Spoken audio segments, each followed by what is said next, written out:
Ya, mga unta. Igutom ko. Mga unapod. Pagkura mo kung kaon good nga. Mga unapod ka. Igutom ko.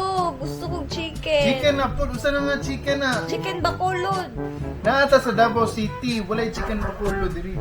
Kaganino, dira sa BC Chicken House. BC Chicken House? BC Chicken House. Giserve ni sila bacolod chicken inasal diri sa Davao since 1999. Located ni sa corner sa Quimpo Boulevard ug University Street sa Huna. Kung taga Davao jud ka pero dili ka at least familiar man lang aning lugaran ni, it means dili ka taga Davao. Joke lang. Isa ni sa akong mga paborito na spot sa una pa. Though wala na ko'y balik-balik diri sukad kay tungod sa kabisi sa akong life. Na-notice na ako nga nanay mga bagong improvements sa ilang lugar sukad atong last na akong adto. Mas nihapsay pa jud siya compared sa una. Legit ni dire, rustic Filipino interior design. Bot-botter na ko na siya nga term ay mugtuo sa akong giingon. Warm, welcoming, ug super convenient pa jud niya ang location sa ilang restaurant kay magihan ra nimo ni sa Kimpo. Ngani ako mga hilig tambayan kung gasubaybay mo sa akong mga videos, but who cares, right? Nobody cares about my videos anyway. Sandamakmak ang mapilian dire. Gaserve ni sila og gulay, seafood, pork, etc. Syempre ang bida nila is ang ilahang bacolod chicken inasal. Just to clarify, kaning bacolod chicken inasal dili nigikan sa bacolod nga chicken ha, lisod pod.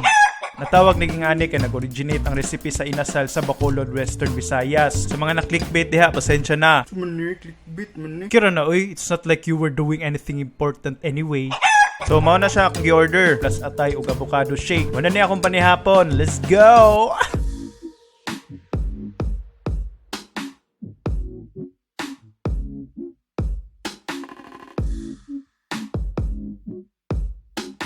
So good. Pretty generous ug well-seasoned ni sila mo serve sa ilang chicken inasal. Medium rare ang pagkuluto sa atay. Para sa avocado shake, however, medyo naa siya bitter aftertaste. Pero chokes na, lisod yun na siya likayan. Lamay maghihapon.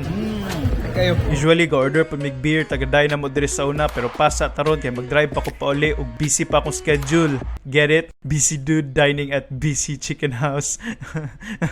Butan dyan na halos ang staff sa mga restaurant nga ginadtuan ako. Pero next level yun ni sila dire. Game kay sila nga mapil sa vlog. Mubalik pa ta dire po ni-explore pa natong uban sa ilang menu and in more detail. Kaya ano pang hinihintay mo? Get your BC Chicken dito sa BC Chicken House. Pakilike ane, tanawa pa ni nga video.